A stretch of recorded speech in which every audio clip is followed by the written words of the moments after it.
Alors, maintenant, on va voir qu'est-ce que la segmentation client. Donc, on a vu précédemment, en fait, l'étude de marché, et donc, par conséquent, on a vu qu'est-ce qu'était un marché. Donc, je ne vais pas revenir sur la définition d'un marché. Donc, on va prendre, par exemple, le marché de l'automobile. L'automobile, c'est un marché très grand. Et bien, dans ce marché-là, on va pouvoir segmenter votre marché. Donc, la segmentation peut se faire de plusieurs critères. En fait, ça peut être des critères démographiques, ça peut être des critères d'ordre plutôt économique, ou ça peut être des critères socio-professionnels. Vous savez, on utilise souvent les CSP, CSP+, etc., etc. Donc en fait, à l'intérieur d'un marché, on va venir segmenter.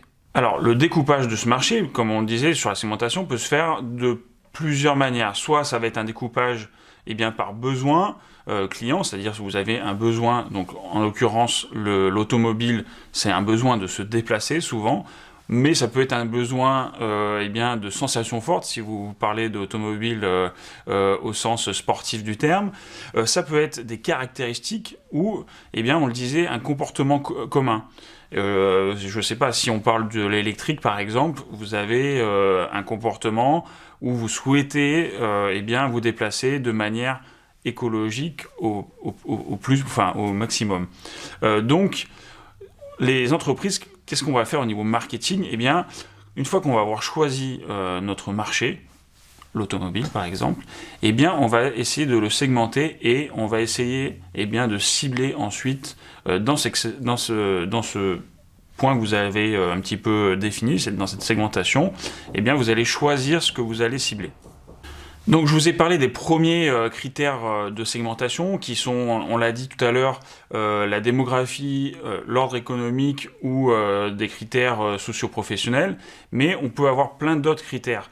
Ça peut être des critères culturels par exemple, donc par exemple la religion, l'éducation, les modes de vie, et en fonction de ça, comme vous le savez, par exemple, si on prend la religion, on va adapter des fois nos produits en fonction de religion.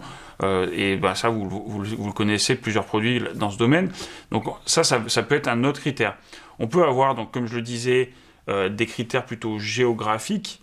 Donc par exemple, si vous avez envie de toucher votre région, peut-être que vous allez créer une marque qui va vraiment toucher peut-être votre région. Je ne sais pas si c'est l'Auvergne par exemple, si c'est une autre région, vous allez pouvoir segmenter vraiment votre produit en fonction d'une région. Donc l'objectif de vraiment segmenter votre clientèle au maximum, ça va être vraiment d'être le plus efficace possible. En fait, ça va vous permettre, comme on le disait, vous savez, dans les étapes de la vente, vous avez les étapes du produit, la partie donc étude de marché. Ensuite, on va venir faire tout notre objectif et stratégie, et après, vous allez faire tout le mix marketing, donc produit, prix, communication et distribution.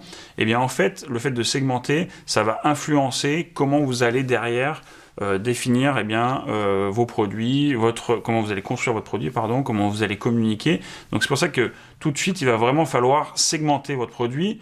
Alors une bonne segmentation, elle doit être mesurable, donc avec la taille du segment et la possibilité d'identifier les individus. Donc vous allez vraiment définir la taille de votre segment, le volume, peut-être la rentabilité en fonction de la taille de votre client, l'accessibilité aussi de votre segment, c'est-à-dire que peut-être si vous êtes sur un segment très haut de gamme, il y a peut-être des barrières à l'entrée.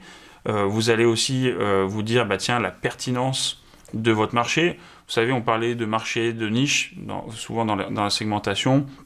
Alors si par exemple, on revient à notre secteur automobile, si on prend des marques très très haut de gamme, on est sur des niches, on est sur une segmentation de niche. Donc il faut savoir que forcément l'accessibilité va être beaucoup plus difficile, la communication aussi, et donc ça va engendrer peut-être des difficultés à arriver sur ce marché. Et ensuite on a la faisabilité. Donc là, encore une fois, c'est pareil, si on revient sur l'automobile, aujourd'hui, si vous voulez vous adresser, si vous voulez concurrencer Renault, Peugeot ou des grandes marques mondiales, ça va être très difficile. parce qu'il va falloir produire à une forte quantité, donc eh bien, il va falloir des investissements aussi importants. Donc c'est pour ça que peut-être il va falloir vraiment, quand vous allez réfléchir à votre segmentation, que ce soit une segmentation qui soit, eh bien, comme on l'a dit, mesurable, mais qui sont à la fois volumineuses, accessibles, pertinentes et faisables.